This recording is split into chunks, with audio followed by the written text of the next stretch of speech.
Hello friends, स्वागत है आप सभी का एजुकेशन एंड के टी पर। मैं अभिषेक तिवारी आप सभी का स्वागत करता हूं। आज के इस वीडियो में जो कि है विधायिका, ये कॉन्स्टिट्यूशन का एक वीडियो है और इससे प्रश्न सभी कॉम्पिटिटिव एग्जाम में पूछे जाते हैं। तो आइए इस वीडियो को शुरू करते हैं और देखते हैं कि ये विधायिका क्या है। तो विधायिका का कार्य मुख्य रूप से विधि अर्थात कानून बनाने का होता है और हमारे यहाँ संघीय विधायिका को अपनाया गया है और यह प्रावधान कनाडा से लिया गया है।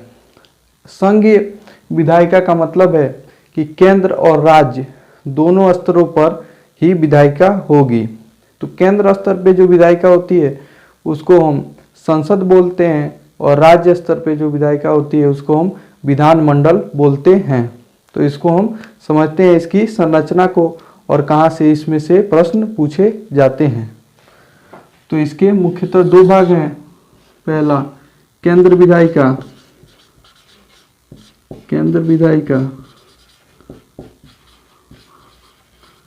और दूसरा है राज्य विधायिका।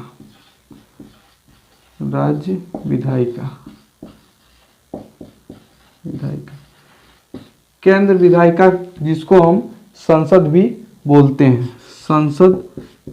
हैं, और इसके मुख्यतः तीन भाग होते हैं। इसके तीन भाग राष्ट्रपति, लोकसभा और राज्यसभा होते हैं।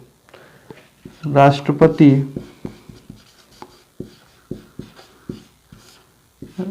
राज्यसभा और लोकसभा।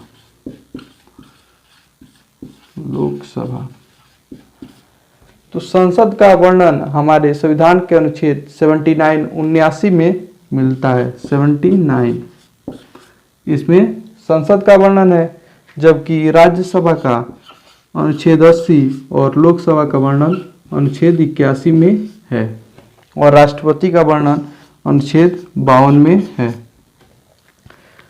ठीक है, तो ये केंद्र विधायिका के अंग है और संसद के अंग है और कई कॉम्पिटिटिव एग्जाम में प्रश्न इससे पूछे जाते हैं। तो लोग केवल लोकसभा और राज्यसभा ही टिक करके चले जाते हैं, लेकिन राष्ट्रपति भी संसद का अभिन्न अंग है। और राज्यसभा में कुल सीटों की संख्या अधिकतम 250 निर्धारित की गई है, लेकिन वर्तमान में इसमें 245 ही सदस्य हैं, जिसमें से 233 का चुनाव विधानसभा के सदस्य जो निर्वाचित होते हैं उनके थ्रू होता है और 12 का मनोनयन राष्ट्रपति अपने द्वारा करते हैं। और लोकसभा में टोटल सदस्यों की संख्या 550 प्लस 2 रखी गई है। 550 सीटें अधिकतम रह सकती हैं और 2 जो है राष्ट्रपति के का मनोनयन के द्वारा होता है। लेकिन वर्तमान में ये 545 है, जिसमें से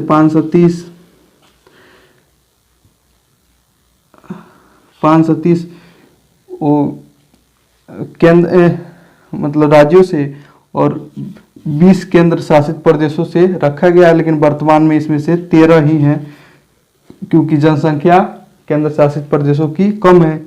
इसलिए 530 और 13 543 और 2 जो हैं मिलाकर 545 इस समय सदस्य लोकसभा में हैं। ठीक है, ये केंद्र विधायिका आप समझे होंगे। अब अगला है राज्य विधायिका। इसमें भी 3 अंग होते हैं, राज्यपाल, विधानसभा और विधान परिषद। राज्यपाल, विधानसभा और विधान परिषद।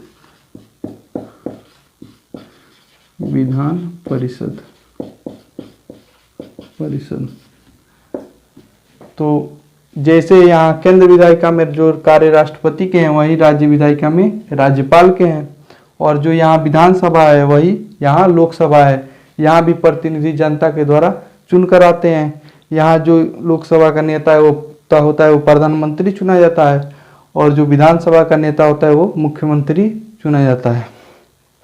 तो यही बेसिक डिफरेंट है विधानसभा और लोकसभा में कि ये केंद्र विधायिका का अंग है और ये वैसे ही राज्य विधायिका का अंग है।